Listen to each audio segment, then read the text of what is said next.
Welcome back to all. I am Nalini from RSN DHIYA'S channel. 20 days 20 classes playlistல spoken English course for பிகினர்ஸ்க்காக நம்ம பார்த்துட்ருக்குறோம். Now we are in class 11th கிளாஸில் நம்ம இருக்கிறோம். That means பேசிக் கிராமரில் லாஸ்ட்டாக இருக்கக்கூடிய ஒரு பார்ட், அந்த 8 டைப்ஸ் இருக்குது இல்லைங்களா, அந்த பார்ட்ஸ் ஆஃப் த ஸ்பீச்சில் பேசிக் கிராமர் சொல்கிற பார்ட்ஸ் ஆஃப் ஸ்பீச்சில் 8 டைப்ஸ், அதில் வந்து இன்டர்ஜெக்ஷன் தான் நம்ம இன்றைக்கி பார்க்க இருக்கிறோம். இது வரைக்கும் இந்த 10 கிளாஸஸ் பார்க்காம இருக்கிறவங்க அந்த பிளேலிஸ்ட் லிங்க் கொடுத்துருக்கு, அதில் போய் நீங்கள் செக் பண்ணி பாருங்கள். இது வந்து ரொம்ப இந்த பேசிக் கிராமர் தெரிஞ்சிருந்தாலும் அடுத்த ஸ்டெப் நம்ம டென்ஸ் போகும்போது உங்களுக்கு இதுவும் யூஸ்ஃபுல்லாக இருக்கும். வெர்பெல்லாம் நம்ம கற்றுட்டு போய்க்கலாம். நவுனு, வெர்பு, அட்ஜெக்டிவ், அட்வெர்ப்ஸ் இது எல்லாமே தெரிஞ்சிருந்தால் ஒரு சென்டென்ஸ் மேக் பண்ணும்போது it is very easy for us. தொடர்ந்து பாருங்கள், நம்பிக்கையோடு பேசலாம். Let's begin the class. Interjection அப்படின்னால வியப்படை சொல் அப்படின்னு சொல்கிறோம், ஒரு ஆச்சரியப்படக்கூடியது. இதோட டெஃபினிஷன் பார்த்திங்கன்னா, an interjection is a word which expresses sudden strong feeling such as shock, disapproval and pleasure. இந்த மாதிரி திடீர்னு ஏதாவது ஒரு நியூஸ், ஒரு ஃபீலிங் இருக்குது, ஒரு ஷாக் இருக்குது, ஐயோ என்னாச்சு அப்படின்னு சொல்கிறோம் இல்லைங்களா. அதே மாதிரி டிஸ்அப்ரூவல் அது ஒன்று, ப்ளஷர் சந்தோஷம் இல்லைங்களா, இதெல்லாமே. இப்போது திடீர்னு ஏற்படக்கூடிய ஒரு மனமாற்றம், அதாவது மகிழ்ச்சியாக இருக்கலாம், வியப்பாக இருக்கலாம், கோபமாக இருக்கலாம், கவலையாகவும் இருக்கலாம். இதெல்லாமே ஒரு சேஞ்சஸ் தானே இல்லைங்களா. இதெல்லாம் ஒரு சடன் சேஞ்ச் அப்படின்னு சொல்கிறோம்.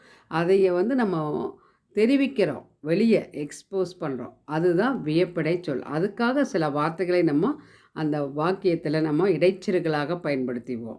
அதுதான் வியப்பிடை சொல் அப்படின்னு சொல்கிறோம். ஓகேங்களா.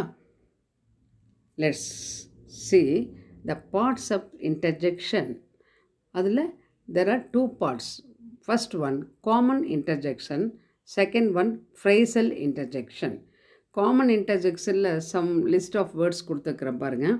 ஓ, ho, ah, ha, eh, eh, hi, ooh, hey, wow, ow, hurray, alas, well, hail, hello, இந்த மாதிரியெல்லாம் சொல்லுவோம்.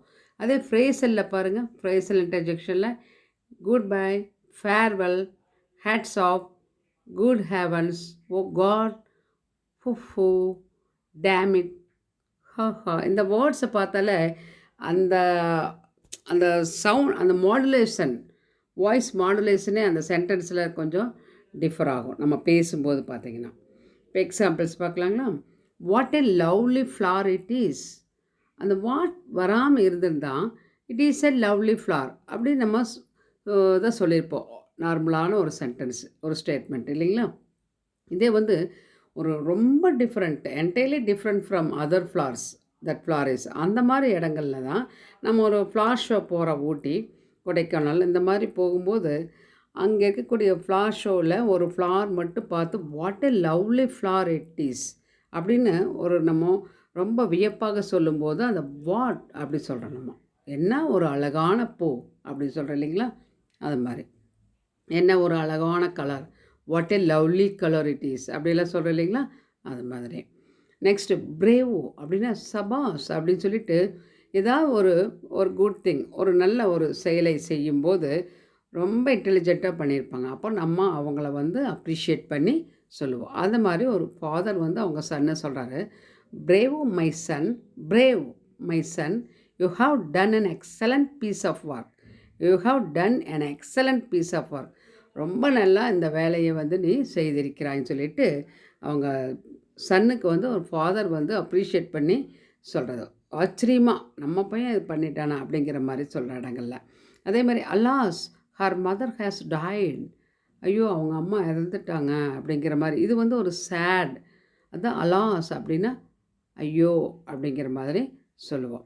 நெக்ஸ்ட் ஹுரே, இது வந்து ஒரு joyful mood. We have got the scholarship, நாங்கள் ஸ்காலர்ஷிப் வாங்கிட்டோம் அப்படின்னு வருத்தப்பட்டு சொல்ல மாட்டோம் இல்லைங்களா, ஹாப்பியாக தானே சொல்லுவோம். அதனால் hurray we have got the scholarship அப்படி சொல்லலாம். நெக்ஸ்ட் பாருங்கள், ஏதாவது ஒரு சத்தமாக இருக்கும்போது சத்தம் போடாதீங்க அப்படின்னு சொல்லிட்டு வேர்ட்ஸாக சொல்லாமல் ஷ் அப்படி சொல்லுவோம் இல்லைங்களா. குழந்தைகிட்டே ஷ் அப்படிம்போம், அப்படின்னா கீப் சைலண்ட் அர்த்தம். Sh the show is about to start, the show is about to start. ஒரு ஷோ பார்க்க போயிருக்கிறோம் அப்படின்னா ஷோ ஆரம்பிக்க போகுது. அமைதியாக இருங்க, அமைதியாக இரு சொல்கிறேன் இல்லைங்களா, அப்போ சொல்கிறது.